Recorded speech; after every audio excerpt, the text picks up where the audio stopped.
जय जगन्नाथ नित्य गौर हरिबोल हरिबोल हरिबोल राधे राधे जय गुरु समस्त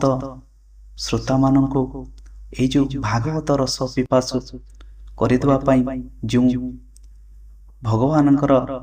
शंकरंकर श्रीमुखरु जो कथा शुणी शुक पक्षी जे कि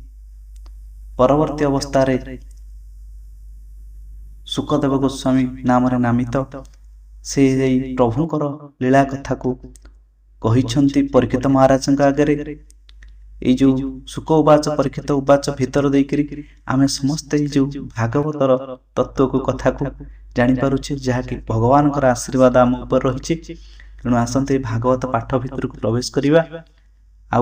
आमर से जो पुराणा भागवत टुंगीर स्वर रे जो लोक कथाटी डुबी जाउची से स्वर भितर शुणा आज टपिक भितर अच्छा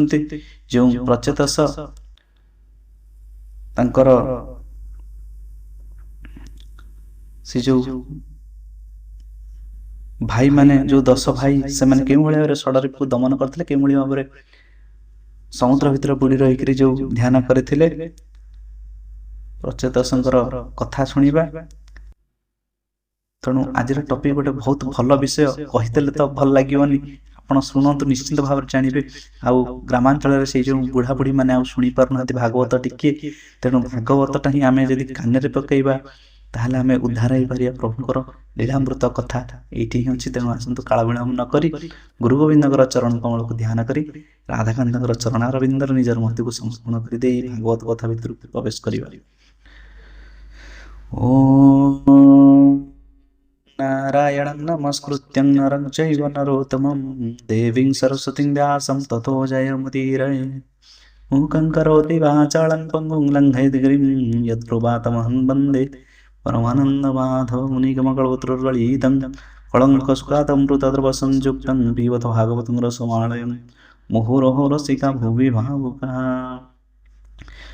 चतुर्थ स्कंदर पंचविंश अध्याय मैत्रेय उवाच शुण सुमने हे विदुर एमंते महेश ठाकुर कृपा से कले सेमानंको कहिले रुद्र गीता तांको से सर्वे हरस होइले विधाने शिवंकु पूजिले ताहांकु देई दिव्य ज्ञान शिव होइले अंतर्ध्यान से 10 भाई प्रचेतस ज्ञान रे होइले हरस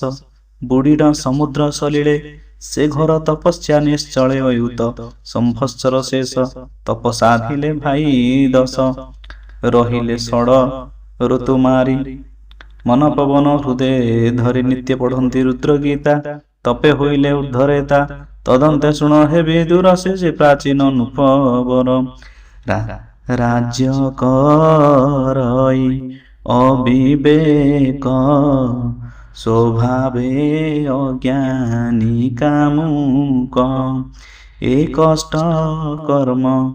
देखी तार मने जानिले मुनिवर ए महिमति पृथुवंश ए कर्म मार्गे गले नाश विप्रवचने भ्रम हेला अनेक पशु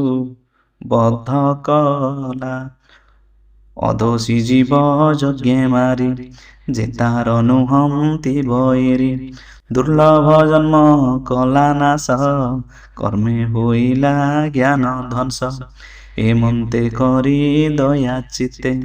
से मुनि सत्तरे आरते से सर्व घटे दया पर आध्यात्म विद्या ज्ञान सार करुणा करी से राजा को दर्शन देले आसी ताको मुनि को देखी से राजन तेजिण उठिले आसन सत्वरे करी नमस्कार आनंदे पूजिले पयर आसने बसाइले नहीं पाद कमल देले थोई ताहार भक्ति भावे तोष से मुनि बर हेले बस कहते तारे दया बही भनुप तोर ज्ञान नहीं तु कर्म मार्गे हेलु हीन व्यर्थे गला तोर दिन ନିରତେ କର୍ମେ ନିମଜ୍ଜିଲୁ ତୁ ଆମ୍ଭ ହିତ ନ ଜାଣିଲୁ ଯେ କର୍ମ ମୁଖ୍ୟ ମାର୍ଗେ ହାନି ତୁ ତାହା ଶ୍ରେୟ ପ୍ରାୟ ମଣି ଯେ ସଙ୍ଗ ଦୋଷେ ଜ୍ଞାନ କ୍ଷୟ ବୁଝି ତା ନ ପାରିଲୁ ରାୟ ତୁ ଅତି ସ୍ନେହେ ତହିଁ ବନ୍ଧା ଯେ ସଙ୍ଗ ଦୋଷେ ଧର୍ମ ବାଧା ତା ଶୁଣି ଭୟାନୁପମଣି ବଜ୍ର ନିର୍ଘାତ ପ୍ରାୟ ମଣି ଉତ୍ସୁକେ କହି ନୃପତି ଭୂମୁନି ମୁଁ ଯେ ମୂଢ଼ମତି ବିଷୟ ଜଡ଼େ ବଦ୍ଧ ହୋଇ ମୁଁ ତୁମ୍ଭ ଜ୍ଞାନ ନ ଜାଣଇ ଯେ ବଇଲ ମୋର ହିତେ ମୋ ଭାଗ୍ୟ ବସେ ଦୟା ଚିତ୍ତେ ଘୋର କର୍ମ ଜଡ଼ ମୋର କହି ସୁଜ୍ଞାନେ ପରିହର ତୁମ୍ଭେ ସଂସାରେ ପ୍ରାଣୀ ହିତେ ଭ୍ରମଣ କରୁଥାଅ ନିତ୍ୟେ ଅବ୍ୟକ୍ତ ଗତି ଯେ ତୁମ୍ଭର ଦେବ ମାନବୟ ଗୋଚର ଏଣୁ ତୁମ୍ଭର ଦର୍ଶନ ନୁହଁ ବିଷୟ ବନ୍ଧେଣ ଭମୁନି ମୁଁ ମୂଢ଼ ଦୁର୍ମତି ଦାରାତନ ଏ ସ୍ନେହ ଅତି ଏଣୁ ରହିଲା ଜ୍ଞାନ ସଧ ରାଜ୍ୟ ବିଭୂତି ମଦେ ଅନ୍ଧ ଇନ୍ଦ୍ରିୟ ସୁଖର ସମହି ନିର୍ବନ୍ଧେ ଛାଡ଼ି ନ ପାରଇ ଯେବେ ସୁଦୟା ତୁମ୍ଭ ଜିତେ ସ୍ନେହ ଛାଡ଼େ ମୋ ଯେମନ୍ତେ ଏମନ୍ତେ ତାର ବାକ୍ୟ ଘେନି ଅତି ଆନନ୍ଦେ ଦେବ ମୁନି କହନ୍ତି ଚିତ୍ତେ ଦୟା ବହି ଶୁଣୁ ପ୍ରାଚୀନ ପୁଣ୍ୟ ଦେହି ତୁ କର୍ମ ଜ୍ଞାନେ ବିଶାରଦ ଏଣୁ ହୋଇଲୁ କର୍ମେ ବନ୍ଧ ଯେ ପୂର୍ବେ ପୁଣ୍ୟ ତୋର ଥିଲା ଏ ଯଜ୍ଞ କର୍ମେ ନଷ୍ଟ ହେଲା ତୁ ପ୍ରବାକ୍ୟ ହେଲୁ ଅନ୍ଧ ଅନେକ କଲୁ ପଶୁବଦ୍ଧ ଦୋଷୀ ଜୀବ ଜାଗେ ମାରି ସେ ତୋର ନୁହନ୍ତି ବୈରୀ ତୁ ରାଜା ଏଡ଼େ ଅବିବେକ ଦୟା ନ ବସିଲା ତିଳକ ଏ ପଶୁ ଗଣେ କୋପ ବହି ତ ମୃତ୍ୟୁ ମାର୍ଗେ ବାଟ ଚାହିଁ ସେ ତୋତେ ନିଶ୍ଚୟ ବିନାଶିବେ ତୁ ନୂପ ବୋଲି ନ ଡାକିବେ ତୁ ପୀଡ଼ା ଦେଇଅଛୁ ଯେତେ କୋପ ସୁମରନ୍ତି ନିତ୍ୟେ ଏହାଙ୍କ ଯାଇ ନାହିଁ କ୍ରୋଧ ଏ ନିଶ୍ଚୟ ଦୁଃଖ ଦେବେ ମଧ୍ୟ ତୋତେ ପାଇଲେ ପରଲୋକେ କାଟି ଭକ୍ଷିବେ କେ ଏହାଙ୍କ ଶୃଙ୍ଗ ତୀକ୍ଷ୍ଣ ଧାର ଲୌହ ସମାନ ସେ କଠୋର ସେ ଶୃଙ୍ଗେ ତୁମ୍ଭକୁ କାଟିବେ ତେବେ ସେ କ୍ରୋଧ ଉପେକ୍ଷିବେ ଆମ୍ଭେ ଦେଖିଲୁ ସ୍ୱର୍ଗ ପଥେ ତୋ ପ୍ରତି ଆସେ ପଶୁ ଯେତେ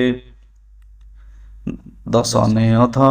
ରକାମୁଡ଼ି କୋପେଣ ଦିଅନ୍ତି ଘୋର ରଡ଼ି ଦଶନ ଭେଡ଼ି ବିକରାଳେ ଖୁର ଖୋଳନ୍ତି ରବି ତଳେ ସେ ତୋତେ ପାଇଲେ ରାଜନ କରିବେ ଅବଶ୍ୟ ଭୋଜନ ତାହାଙ୍କ ମୁଖରେ ରାଜନ ପଡ଼ିଲେ ନ ପାଇ ଜୀବନ ଆମ୍ଭେ ଦେଖିଣ ଭୟ ଚିତେ ଶୀଘ୍ରେ ଓଇଲୁ ତୋର ହିତେ କହିଲୁ ସତ୍ୟ ନିରାଧାର ଏ ମିଥ୍ୟା ନୁହେଁ ନୃପବର ଯେବେ ସଂଶୟ ତୋର ଚିତେ ପ୍ରତ୍ୟକ୍ଷ ଦେଖାଇବା ତୋତେ ଏମନ୍ତେ କହି ମୁନିବ୍ରର ଯୋଗ ନିଦ୍ରାରେ ତା ଶରୀର କରିଲେ ପ୍ରାଣ ବୁଦ୍ଧି ମନ ତକ୍ଷଣ ନୃପତି ଅଜ୍ଞାନ ସେ ଯୋଗ ନିଦ୍ରାରେ ସ୍ୱପନେ ପ୍ରବେଶ ଯମର ଭୁବନେ ଦେଖିଲା ତହି ନୃପ ଗଣେ ଦୁଃଖିତ ଇତ୍ୟାଦି କାରଣେ ଯେ ଯାହା ଭାଗ୍ୟ କର୍ମ ଦ୍ୱାରା ପୀଡ଼ନ୍ତି ସେ ଶତ୍ରୁ ଯାହାରେ ଯେ ଶସ୍ତ୍ରେ ପଶୁକୁ ଯେ ମାରି ସେ ରୂପେ ଶୃଙ୍ଗ ଧରି ଗଦା ମୁଦ୍ଗର ଆସି ଧାର କୁନ୍ତ କଠୋର ତୀକ୍ଷ୍ଣ ସର ଏ ଆଦି ଅସ୍ତ୍ର ଅପ୍ରମିତ ପ୍ରକୋପେ ପ୍ରହାରନ୍ତି ନିତ୍ୟ ଯେ ଯାହା ଶତ୍ରୁ କର୍ମ ଦ୍ୱାରା ସୁମରି ଦଣ୍ଡ ଦିଅନ୍ତି ତାରେ ଏ ବୃକ୍ଷେ ବାନ୍ଧିଣ ପିଟନ୍ତି କେର ସେ ତୋଳି କଚାଡ଼ନ୍ତି ଅଧବଦନେ ଉର୍ଦ୍ଧ ପାଦ ଏ ଆଦି ଅଶେଷ ବିପଦ ନାନା କଦର୍ଥନେ ପୀଡ଼ନ୍ତି ଭୟାଳୁ ରୂପେଣ ଚାହାନ୍ତି ଅଧର ଚାପି ରହେ ଭିଡ଼ି କବେ ଦିଅନ୍ତି ଘୋର ରଡ଼ି ଶତ୍ରୁଙ୍କ ଦଣ୍ଡ ଉଗ୍ରତାପେ ଉଚ୍ଚଣ ରୋଦନ ଧୀପେ ଦୁଃସହ ଦୁଃଖ ଭୟ ଛନ୍ନ ଶ୍ରବିତ ମୂତ୍ର ଦ୍ୱାରମାନ ତା ଦେଖି ପ୍ରାଚୀନ ପରାଣ ଭୟ ଉତ୍ସର୍ଗେ ଆତ୍ମପ୍ରାଣ ଭ୍ରମ ହୋଇଲା ବୁଦ୍ଧିମତି ପଳାଇ ଲୁଚିଲା ନୃପତି ତା ଜାଗବଦ୍ଧ ପଶୁ ଗଣେ ସେ ଆସି ବେଢ଼ିଲେ ତକ୍ଷଣେ ସେ ନିଜ ଶତ୍ରୁ ପାଇ କୋପେ ବେଗେ ଭକ୍ଷିଲା କ୍ଷୁଧା ତାପେ ବୃକ ସମୂହେ ମୃଗ ଜେହ୍ନେ ରାଜାଙ୍କୁ ବେଢ଼ିଲେ ତେସନେ ଆବରି ସତେ ପୁରୀ କରି ଏକ ଆରେକ ବଳ ଧରି ତସନେ ଧରି ଓଟାରନ୍ତି ଏକ ଆରେକ ନ ଛାଡ଼ନ୍ତି ଦୁଃସହ ଦୁଃଖେ ସେ ରାଜନ ବ୍ୟାକୁଳେ କରଇ ରୋଦନ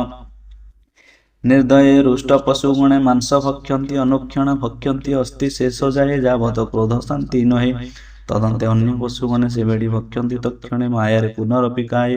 ସଦୃଶ ପୂର୍ବତନୁ ପ୍ରାୟ ଅଜ୍ଞାନେ ନ ଜାଣେ ନୃପତି ଭୟ ପଳାଇ ଚାରି ଗତି ତେଣେ ଗୋଡ଼ାନ୍ତି ପଶୁଗଣେ କୋପେ ଭକ୍ଷନ୍ତି ଜଣେ ଜଣେ ଏମନ୍ତେ ଦଣ୍ଡ ଭୟ ଘୋରେ ରୋଦନ କରେ ଉଚ୍ଚସ୍ୱରେ ତାରେ ସପକ୍ଷ କେହି ନାହିଁ ଶତ୍ରୁ ସମୂହେ ପୀଡ଼େ ଦେହି ସଭୟ ପଳାଇ ରାଜନ ନିଶ୍ଚେ ମୁଁ ଛାଡ଼ିବି ଜୀବନ ଏମନ୍ତେ ଭାଳନ୍ତେ ଆକୁଳେ ମୁନି ଜାଣିଲେ ଯୋଗ ବଳେ ମିଥ୍ୟା ଭୟ ନୃପଛନ ଅବଶ୍ୟ ଛାଡ଼ିବ ଜୀବନ ଉଚ୍ଛନ୍ନେ ଉଚ୍ଛନ୍ନ ଭୟ ନୃପବର ହରିଲେ ଯୋଗ ନିଦ୍ରା ତାର ତକ୍ଷଣେ ଚେତନା ଲଭିଲା ବିହଳେ ସତ୍ୟରେ ଉଠିଲା। ମୁନିଙ୍କୁ କୋଳାଗ୍ରତେ ଧରି ସେ ମିଥ୍ୟା ଭୟେ ନୃପ ଡରି କମ୍ପିତ କାତର ରାଜନ ବିକଳେ ହୋଇ ଛନ୍ନ ଛନ୍ନ। ଏ ଦୁଷ୍ଟ ଭୟ ପଶୁ ଘୋର ନିଶ୍ଚୟ ଆସିବେ ମୋ ଶରୀର। ଏମନ୍ତେ କହି ସେ ରାଜନ ତକ୍ଷଣେ କରଇ ରୋଦନ ଅତି ବିଭ୍ରମ ଦେଖି ତାର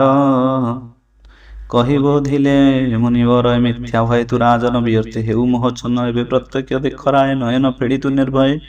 ଏ ଯେଉଁ ଭୟ ପୀଡ଼ା ତୋତେ ଅଜ୍ଞାନେ ଦେଉଥିଲା ନିତ୍ୟ ଅଦୃଶ୍ୟ ହେଲେ ଆମ୍ଭ ଡରେ ତୋ ଅନ୍ତେ ପଡ଼ିବେ ସେନରେ ଶୁଣି ସମ୍ଭ୍ରମେନୁ ପରାଣ ଏ କଷ୍ଟୁ ରଖ ମୋର ପ୍ରାଣ ଏ ଯେତେ ଦୁଷ୍ଟ ପଶୁ ଘର କେରୂପେ ତୁମ ନିସ୍ତାର କହିବା ଏଥିର କାରଣ ତୁମ୍ଭେ ସର୍ବଜ୍ଞ ସର୍ବଜାଣ ତା ଶୁଣି ଦେବ ମହାରୁଷି ରାଜା ବିଭ୍ରମେ ମନ୍ଦେ ହସି ଶୁଣ ସୁମନେ ନୃପବର କହିବା ଏ ତୋର ନିସ୍ତାର। ଆମେ ଯେଉଁ ପଶୁମାନଙ୍କୁ ହତ୍ୟା କରି ଖାଉଛେ ଯେଉଁ ପାପ ଆମକୁ ଲାଗୁଛି ସେ ପାପରୁ କେଉଁଭଳି ଭାବରେ ଆମେ ନିସ୍ତାର ହେଇପାରିବା। ଏଇଠି ପୁଣି ମହର୍ଷି କିଏ ତା ଶୁଣି ଦେବ ମହାରୁଷି ରାଜା ବିଭ୍ରମେ ମନ୍ଦେ ହସି ଶୁଣ ସୁମନେ ନୃପବର କହିବା ଏ ତୋର ନିସ୍ତାର। ସୁତଠାରୁ ତୁ ଛାଡ଼ ଚିତ୍ତ କିଦାରା କିତ ନୟମିତ ଅଷ୍ଟ ଐଶ୍ୱର୍ଯ୍ୟ ଭୋଗ ଯେତେ ରାଜା ବିଭୂତି ସହିତେ ଯେ ଘର ଭୟ ପୀଡ଼ା ଯେତେ ମାୟା ସଂସାରେ ବିମୋହିତେ ସର୍ବତେଜୀ ବିଷ୍ଣୁ ପାଦେ ଏକାନ୍ତେ ଭଜ ପ୍ରମାଦେ ତ ତହୁଁ ହତ୍ୟା ଦୁଃଖ ଘୋର ବେଗେ ଛାଡ଼ିବ ନୃପବର ଏ ବିନେ ତୋର ଅନ୍ୟ ଗତି ଅପରେ ନ ଦେଖେ ନୃପତି ତା ଶୁଣି ସଭୟ ରାଜନ ଭୂମୁନି ମୂଢ଼ ଜ୍ଞାନ ପୁତ୍ର ଶ୍ରଦ୍ଧାରେ ସ୍ନେହ ଅତି ଇନ୍ଦ୍ରିୟ ରସ ଭୋଗେ ମତି ଇଆଦି ଗୃହବାସ ଯେତେ ମୁଁ ଛାଡ଼ି ପାରିବି କେମନ୍ତେ ଉପାୟ ଥିଲେ ମୁନିବର କହି ଅଜ୍ଞାନ ଦୂର କର ତା ବାକ୍ୟ ହସି ମୁନି ତୋଷ କହିବା ତୋତେ ଇତିହାସ ଶ୍ରବଣ ହେବ ତୋର ଜ୍ଞାନ ଚରିତ ପୁରାଞ୍ଜନାଖ୍ୟାନ ଏ ଘରେ ଭୟେ ସ୍ନେହ ତୋର ଏ ଘର ବହେ ସ୍ନେହ ତୋର ଶ୍ରବଣ ବେଗେ ଦେବ ଦୂର। ସେ ପୁରଞ୍ଜନ ଏକ ରାଜା ପୂର୍ବେ ସେ ଥିଲେ ମହାତେଜା ବିଜ୍ଞାନ ନାମେ ସଖା ତାର ଜ୍ଞାନରେ ଶ୍ରେଷ୍ଠ ଥାଇ ଯାର ସେ ନିଜ ସଖା ପରିହରି ଇନ୍ଦ୍ରିୟ ଭୋଗ ଇଚ୍ଛା କରି ନିରତେ ଭାବେ ଅନୁଦିନ ଇନ୍ଦ୍ରିୟ ବସେ ହୋଇଛନ୍ନ ସେ ରାଜା ପୃଥିବୀ ଭ୍ରମଇ ସେ ରାଜା ପୃଥିବୀ ଭ୍ରମଇ ଉତ୍ତମ ସଂସ୍ଥାନ ଇଚ୍ଛଇ ନ ପାଇ ନିଜ ରୂପ ସ୍ଥିତି ବିଷାଦ ମନେ ସେ ନୃପତି ଯାବତ ପୁର ମହିସ୍ଥଳେ ସେ ରାଜା ଦେଖିଲା ଶୟଳେ ତା ନିଜ କାମ ପୂର୍ଣ୍ଣ ପାଇଁ ସେ ରାଜା ସନ୍ତତେ ଭ୍ରମଇ ଏମନ୍ତେ ଏକାନ୍ତେ ଭ୍ରମନ୍ତେ ଗଲା ସେ ହିମାଳୟ ଅନ୍ତେ ସେ ଗିରି ଦକ୍ଷିଣ ଭାଗ୍ୟରେ ପ୍ରବେଶ ହୋଇଲା ସତ୍ୟରେ ସୁଦିବ୍ୟ ପୁର ତହିଁ ଥିଲା ସେ ରାଜା ସନ୍ତୋଷେ ଦେଖିଲା ନାନା ଲକ୍ଷଣ ବିରାଜ ସେ ନବ ଦ୍ୱାର ଶୋଭା ପାଇ ନବରେ ପାଚେରୀ ଶୋଭନ ତା ଚାରି ପାଶେ ଉପବନ ଗୃହାଦି ଅଟାଳି ଶୋଭନ୍ତି ପରୀକ୍ଷା ତୃଣ ବିରାଜନ୍ତି ହେମ ରଜତମୟ ଶୃଙ୍ଗ ବିଚିତ୍ର ନା ବର୍ଣ୍ଣେ ନାନା ରଙ୍ଗ ରତ୍ନ ସମୂহে ବିରାଜନ୍ତି ଶୁଭ୍ର ସୁନ୍ଦର ରୂପକାନ୍ତି ନୀଳାଦ୍ରି ସ୍ଫଟିକ ପୋହଳା ମୋତି ମୁକ୍ତିକ ଆଦି ମେଳା ନିର୍ମିତ ହେମମୟ ସ୍ଥଳୀ କାନ୍ତି ସମୂହ ଅତି ଝଳି ସେ ପୁର ଦକ୍ଷିଣ ନୃପତି କିଏ ତୃତୀୟ କିଏ ଦ୍ୱିତୀୟ ଭୋଗବତୀ ସଭା ଚତ୍ୱର ରାଜବାଟ ପଶା ଖେଳିବା ସ୍ଥାନ ହାଟ ବିଶ୍ରାମ ସ୍ଥାନ ପ୍ରାଣୀଙ୍କର ଆଦି ଅଛି ସେ ମନ୍ଦିର ସେ ପୁର ବାହ୍ୟ ଉପବନ ଶୋଭନ ନାନା ଦ୍ରୁମମାନ ପୁଷ୍ପିତ ସରୋବର ତହିଁ ବିହଙ୍ଗ କୂଳ କୂଳେ ଯହିଁ ହେମ ନିର୍ଝର ବିନ୍ଦୁ ଯୋଗେ କୁସୁମା କର ବାୟୁ ବେଗେ ପ୍ରବଳ ଦଳ ବିଟ ପୀରେ ସରସି ତଟ ସମ୍ପଦରେ ନାନା ବର୍ଣ୍ଣରେ ମୃଗମାନେ ବିହରୁଛନ୍ତି ଉପବନେ ଯହିଁ କୋକିଳ କ୍ରୀଡୁଛନ୍ତି କିଏ ସେ କାନ୍ତକୁ ଡାକନ୍ତି ଏମନ୍ତେ ନାନା ପକ୍ଷୀ କୂଳେ କ୍ରୀଡନ୍ତି କାମ ମତି ଭଳେ ସେ ଦିବ୍ୟ ଭୁବନେ ରାଜନ କହିବା ଅପାର ବିଧାନ କାମିନୀ ରତ୍ନ ଛେହୁ ବନେ ଆସୁ ଯେ ଥିଲେ ସ୍ୱଚ୍ଛ ମନେ ରମଣୀ ରତ୍ନ ଛେହୁ ବାଳା ତାହାକୁ ନୃପତି ଦେଖିଲା ସଙ୍ଗେତା ଦଶ ପରିବାର ଘେନିଣ ଆସିଲା ସୁନ୍ଦରୀ ଭୂତ ମାନଙ୍କ ଏକେ ଏକେ ସଙ୍ଗତେ ସତ ସନାମିକେ ପଞ୍ଚମସ୍ତକେ ଏକା ଓହି ସେ ନାରୀ ଦ୍ୱାରପାଳ ସେହି ସେ କାମ ରୂପୀ ଦିବ୍ୟ ନାରୀ ବିବାହ ନୋହିଛି ତାହାରି ଅପାଙ୍ଗ ଅଙ୍କିତ ବିଶିକ ପୁରୁ କମାଣେ ସନ୍ଧିଲାକ ରାଜାକୁ ସତରେ ବିନ୍ଧିଲା ତକ୍ଷଣେ ରାଜା ମୋହ ହେଲା ସେ ବୀର ଲଜ୍ଜା ପାଇ ମନେ ନାରୀକୁ ପଚାରେ ଅଜ୍ଞାନେ ଭୋସଖୀ ନାମ ଗୋତ୍ର ତୋର କହ କି ଅର୍ଥେ ବନ ଘର ଭ୍ରମଣ କରୁଛୁ ସୁନ୍ଦରୀ ସୁର ମୁନୀନ୍ଦ୍ର ମନୋହରି ଦିବ୍ୟମୟ ଉପବନେ କହ କି ଅଛି ତୁମ୍ଭ ମନେ କି କାମ ମୃଗ ନିବାରଣ ବିହାର କରୁ କି କାରଣେ ମୋ କାମ ଶତ୍ରୁ ବିଦାରଣେ ସଦନ ତେଜିଣ ବିପିନେ ମୁଁ ନିଶ୍ଚୟ ଜାଣିଲି ମୋ ଚିତ୍ତ ସୁଗୁଣ ଘେନି ମୋର ହିତେ ମୁଁ ନିଶ୍ଚୟ ଜାଣିଲି ମୋ ଚିତ୍ତେ ସୁଗୁଣ ଘେନି ମୋର ହିତେ ପୁରେ କର ତୁ ବିହାର ମୁଁ ଜାଣୁ ତୋର ପରିଚାର ଭୋସଖୀ ଏତ ସଖୀଗଣ କହ କାହାର କି କାମ ଅଟନ୍ତି 10 ଜଣ ଯେବା ଏ ତୁମ୍ଭ କରନ୍ତି କେ ସେବା ଏ ସର୍ପକେ ତୁମ୍ଭ ଆଗର ପଞ୍ଚମସ୍ତକ କିମ୍ବା ତାର ଏ ସର୍ପକେ ତୁମ୍ଭ ଆଗର ପଞ୍ଚମସ୍ତକ କିମ୍ବା ତାର ତୁମ୍ଭେ କି ଲଜ୍ଜା ରୂପ ଧରି ଧର୍ମପତିକୁ ଚାହିଁ କରି କିଏ ବା ତୁମ୍ଭେ ଗୋ ଭବାନୀ ସଙ୍ଗକୁ ଇଚ୍ଛ ଶୂଳ ପାଣି କିଏ ବା ତୁମ୍ଭେ ପଦ୍ମାଳୟା ଲୁଡୁଛ ପଦ୍ମ ପାଦ ଛାୟା ତ ଗୁଣ ବର୍ଣ୍ଣିମୟୀ କେତେ ତ ସମ ନାହିଁ ଏ ଜଗତେ ନିଶ୍ଚୟ ମତେ ଘେନି ପୁରେ ବିହର କାମିନୀ ଅନଙ୍ଗ ବାଣ ପିଡ଼େ ମତେ ମୋ ଫେଡ଼ି କହିଲ ହିଁ ତୋତେ ତୁ ଅନୁରାଗ ମତେ କର ଏକାମ ଅଗ୍ନି ତୁ ନିବାର ଅନେକ ବିନୟ ବଚନେ ସେ ନାରୀ ବଂଶ ପୁରଞ୍ଜନେ ଭନୁପ ତୋର ପ୍ରାୟ ସେହି ନାରୀ ସ୍ୱବ ସକଲା ଦେହି ସେ ନାରୀ ବୁଝିଲା ଏ ବୀର କାମେ ଯେ ହୋଇଛି ଅସ୍ଥିର କହିବି ଚିତ୍ତେ ସୁବଚନ ଶୁଣ ହେ ଦେବ ପୁରଞ୍ଜନ ଆମ୍ଭର କର୍ତ୍ତା କେହି ନାହିଁ ବିହରୁ ଏ ପୁରରେ ରହି ସ୍ୱନାମ ଗୋତ୍ର ତନ ଜାଣି ଏ ତନୁ ଅଛି କେ ନିର୍ମାଣୀ ଏତେକ ଜାଣି ଆମ୍ଭେ ମାନେ ସକଳ ଅଛୁ ଏ ଭୁବନେ ଅପରେ ନ ଜାଣୁ ନା କିଛି ଏ ପୁରେ ମତେ କେ ରଖିଛି ଦେଖ ଏ ଯେତେ ପରିଜନ ମୋର ଏ ନୁହନ୍ତି ଅଭିନ୍ନ ଏହାଙ୍କ ନାମ କର୍ମ ଗୁଣ ପୁଛିଲେ ଶୁଣନୁ ପରାଣ ମୁଁ ଯେବେ ନିଦ୍ରାଗତ ହୁଏ ଏ ସର୍ପ ପୁର ଜଗିଥାଏ ଏମାନେ ଆମ୍ଭ ପରିଚାର ସକଳ କାର୍ଯ୍ୟରେ ଚତୁର ଏ କରେ ମୋର ଅନୁମତେ ଯେ ଭଗବାନ ଛେ ଯେବେ ଚିତ୍ତେ ଯେ ଶୁଭ ଚିତ୍ତେ ଦେଇ ବିଧି ନିଷେଧ ମାର୍ଗେ ନେଇ ଏଣୁ ଆତ୍ମୀୟ ପ୍ରିୟ ମୋର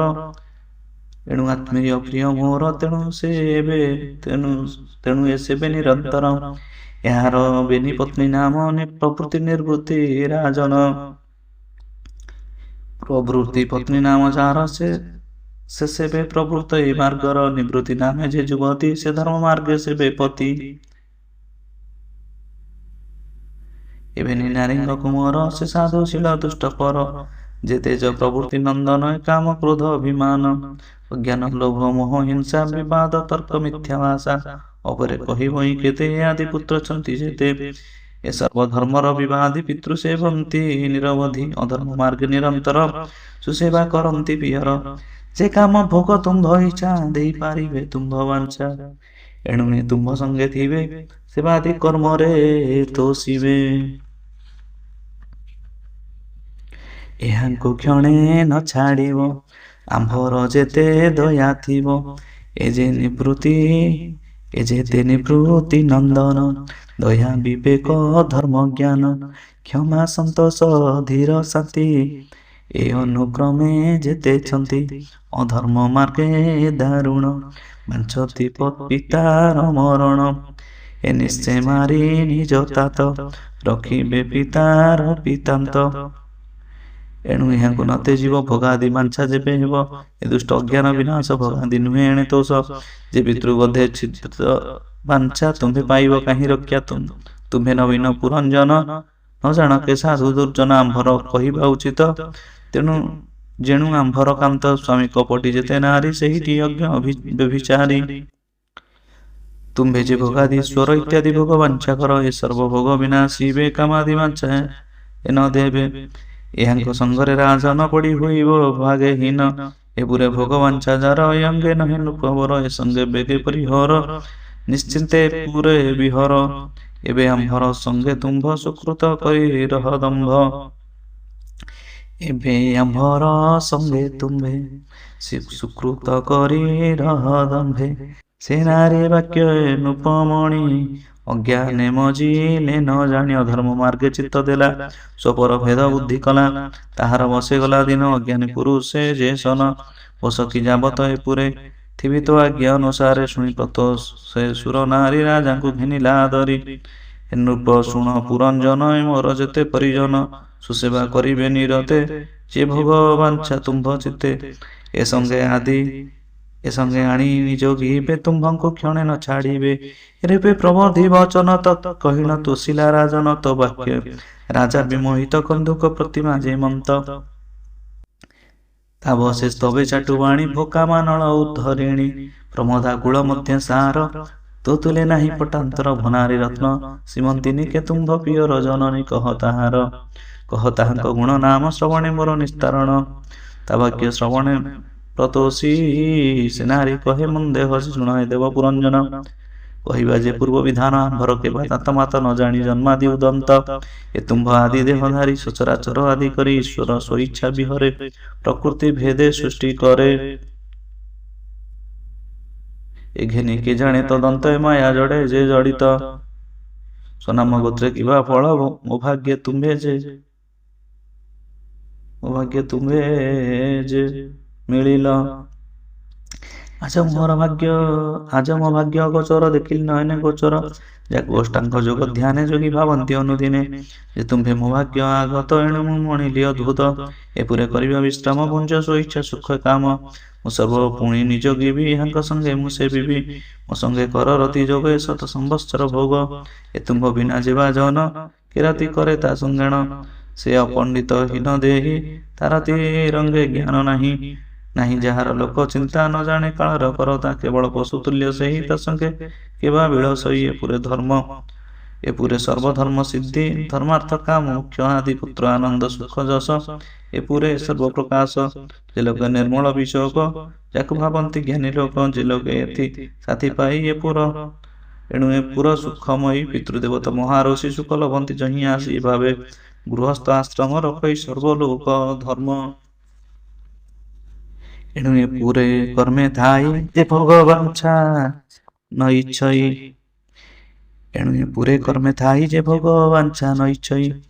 କିଏ ବା ସେ ଅଜ୍ଞାନ ଗତି ତୁମ୍ଭର ପ୍ରାୟ ପାଇପତି ବିହାର ନ କରେ ତା ତୁଲେ ସୁସ୍ୱାମୀ ଆସି ଯେବେ ମିଳେ। ବ୍ୟର୍ଥ ସେ ନାରୀର ଜୀବନ ତେଜିଏ ଭୁଜ ଆଲିଙ୍ଗନ ଯେବେ ସୁଦୟା ମତେ ହେବ ସତେ ବରଷ ଏଥି ଥିବ ଏମନ୍ତେ। ତା ବାକ୍ୟ ରାଜନ ସେ ନାରୀ ସଙ୍ଗେ ପୁରଞ୍ଜନ ସେ ପୁରେ କଲେକ ବସତି ଶତ ସମ୍ବତ୍ସର ସୁଖେ ମାତି। ଗାୟକ ମାନେ ଯେ ଗାବନ୍ତି ସେବେ ନିବିହାର କରନ୍ତି ସେ ସଖୀ ମାନଙ୍କୁ ଘେନିଣ ରୁଦ୍ରାଣୀ ଜଳରେ ପଶିଣ। ନିଦାଘ କାଳେ ସେ କ୍ରୀଡ଼ନ୍ତି ସେ ପୁର କେବେ ନ ଛାଡ଼ନ୍ତି। ସେ ପୁରେ ଈଶ୍ୱରଟି ସେହି ତାହାକୁ ନ ଜାଣନ୍ତି କେହି। ତା ପୂର୍ବ ପଞ୍ଚ ଶ୍ରେଷ୍ଠ ଦ୍ୱାର ଅଗ୍ରେ କହିବା ନାମ ତାର। କ୍ଷଦୋତ ଅବୁମୁଖୀ ଦୁଇ ଏହାର ରୂପ ସମ୍ପାଦଇ। ନଳିନୀ ନଳିନୀ ଯେ ଦ୍ୱାର ଯେ ପୂର୍ବ ଦ୍ୱାରେ ଅଛି ତାର ଏହାର ଅବଧୂତ ଦୀକ୍ଷା ସୁଗନ୍ଧ ଘେନିଥାଇ ଏକା। ସୁଖ ନାମରେ ଦ୍ୱାର ଏକ ଉଭୟ କର୍ମରେ ଅଧିକ ବିବିଧ ଉଦନ ବସନ। ସେ ଦ୍ୱାରେ ଘେନେ ପୁରଞ୍ଜନ ରସ ଆସ୍ୱାଦ ବାଦ୍ୟ ଦୁଇ ଭେନି। ସେ ଦ୍ୱାରେ ଘେନଇ ପିତୃହିଁ ଦେବହୁଁ ଯେ ନାମ ଏ ଭେନି ଦ୍ୱାର ଦକ୍ଷ ନାମ। ସେ ଦ୍ୱାରା ବିଷୟ ରାଜନ ସର୍ବଦା କଲେ ଆସ୍ୱାଦନ। ଦକ୍ଷିଣ ଉତ୍ତର ପଞ୍ଚାଳ ରାଜ୍ୟ ପାଳଇ ମହିପାଳ। ପଶ୍ଚିମ ଅସୁରିତା ନାମ ସେ ବେନି ଦ୍ୱାରେ ଯେ ଯାହା କର୍ମ। ଶ୍ରୀମଳ ନାମେ ସେ ବିଜୟ ଯାହାକୁ ବୋଲି ହବ୍ୟବାହ। ସେ ଦ୍ୱାରେ ପ୍ରଜା ଉତ୍ତପତି ଦୁର୍ମଦ ସହିତେ ନୃପତି। ନୈଋତ ନାମଟି ଯାହାର ମଳ ଉତ୍ସର୍ଗେ ସେହି ଦ୍ୱାର। ବୈଶ୍ୟ ବିଷୟକୁ ଯାଇ ଲୁବ୍ଧକ ମନ୍ତ୍ରୀ ସଙ୍ଗେ ଥାଇ ଏପୁରେ ଯେତେକ ଅଛନ୍ତି ଏ ଘେନି ଏକେହି ଅନ୍ଧ ସେ ନୁହନ୍ତି। ନିର୍ବାକ ପେଶୀ ଶୀତ ଦୁଇ ବେନି ଅନ୍ଧ ରୂପ ତହିଁ। ଏ ଦ୍ୱାର ଅର୍ଥେ ପୁରଞ୍ଜନ କରଇ ଆନନ୍ଦ ପ୍ରଦାନ। ଯେ ଘର ଅନ୍ଧ ତା ଭୟର ତହିଁ ଗମଇ ନୃପବର। ଏ ରୂପେ ରାଜା ପୁରଞ୍ଜନ ସେ ପୁରେ ତାହି ଅନୁକ୍ଷଣ। ଏ କାମ୍ୟ କର୍ମେ ଦେଇ ଚିତ୍ତ ଏଣୁ ହୋଇଲା ଜ୍ଞାନ ହତ। ତା ପତ୍ନୀ ଜଣେ ପ୍ରବର୍ତ୍ତାଇ ସେ ମାର୍ଗେ ରାଜନ ଗମଇ ଏମନ୍ତେ। ସେ ରାଜାକୁ ରାଣୀ ରଖିଲା ସବସ୍ୱରେ ଆଣି। ତା ବିନା ଆଜ୍ଞାରେ ରାଜନ ନ କରେ ଅନ୍ୟ ଚେଷ୍ଟା ମାନ। ଏ ପ୍ରାଣୀ ନାରୀ ବଶ ହନ୍ତି ସେ ସର୍ବ ପୁଣ୍ୟ ବିନାଶନ୍ତି ଇହଲୋକରେ ଅପଯଶ ଦେହାନ୍ତେ ନରକ ପ୍ରବେଶ ଏମନ୍ତ ନାନା ଧର୍ମ ବାଟେ ସେ ମୁନି ବୁଝାଇ ଉଚ୍ଚାଟେ ପ୍ରାଚୀନ ବିରହୀ ନାରଦ ସେ ପୁରଞ୍ଜନର ସମ୍ବାଦ ଏହା ଯେ ଶ୍ରବଣେ ଶୁଣନ୍ତି ସର୍ବ ପାପର ମୁକ୍ତି ହନ୍ତି କହିବି ଜଗନ୍ନାଥ ହାସ ପ୍ରବନ୍ଧେ ଭାଗବତ ଇତି ଶ୍ରୀମଦ ଭାଗବତ ମହାପୁରାଣ ପାରମହଂସ୍ୟାଂ ସଂହିତାୟାଂ ବୈଷ୍ଣବ ଚତୁଃସ୍କନ୍ଧେ ପୁରଞ୍ଜନ ଉପାଖ୍ୟାନେ ନାମ ପଞ୍ଚବିଂଶ ଅଧ୍ୟାୟ। କ୍ଷମା କରିବେ ବିଷୟଟି ବହୁତ ବଡ଼ ସେଥିପାଇଁ ବହୁତ ସ୍ପିଡ ଭିତରେ ସାରିବାକୁ ପଡ଼ିଲା। এই କଥା ବିଷୟରେ ଜାଣିବାକୁ ହେବ କାମିନୀ କାଞ୍ଚନ ବା ନାରୀ ପ୍ରତି ଯେଉଁମାନେ ଆସକ୍ତି ରୁହନ୍ତି ସେମାନଙ୍କର କ'ଣ ହୁଏ କାମବାଞ୍ଛା ଭିତର ଦେଇ ଯେତେବେଳେ ଯାଆନ୍ତି ସେତେବେଳେ ସେମାନଙ୍କର କ'ଣ ହୁଏ ଏଇ ଯେଉଁ ପୁରଞ୍ଜନ ଉପାଖ୍ୟାନ ଭିତରେ ଆପଣମାନେ ଶ୍ରବଣ କଲେ ଇତି ଶ୍ରୀମଦ୍ ଭାଗବତ ମହାପୁରାଣ ପାରମହଂସ୍ୟାଂ ସଂହିତାୟାଂ ବୈଶିଷ୍ଟ୍ୟଂ ଚତୁଃସ୍କନ୍ଧେ ପୁରଞ୍ଜନ ଉପାଖ୍ୟାନେ ନାମ ପଞ୍ଚବିଂଶ ଅଧ୍ୟାୟ ଭୀମସ୍ୟା ବିରଣହଙ୍ଗ ମୁନିରପି ମତିଭ୍ରମ ଯଦି ଶୁଦ୍ଧଙ୍କୁ ଶୁଦ୍ଧଂ ବା ମମ ଦୋଷ न विद्यते। जय श्री राम। हरि बोल।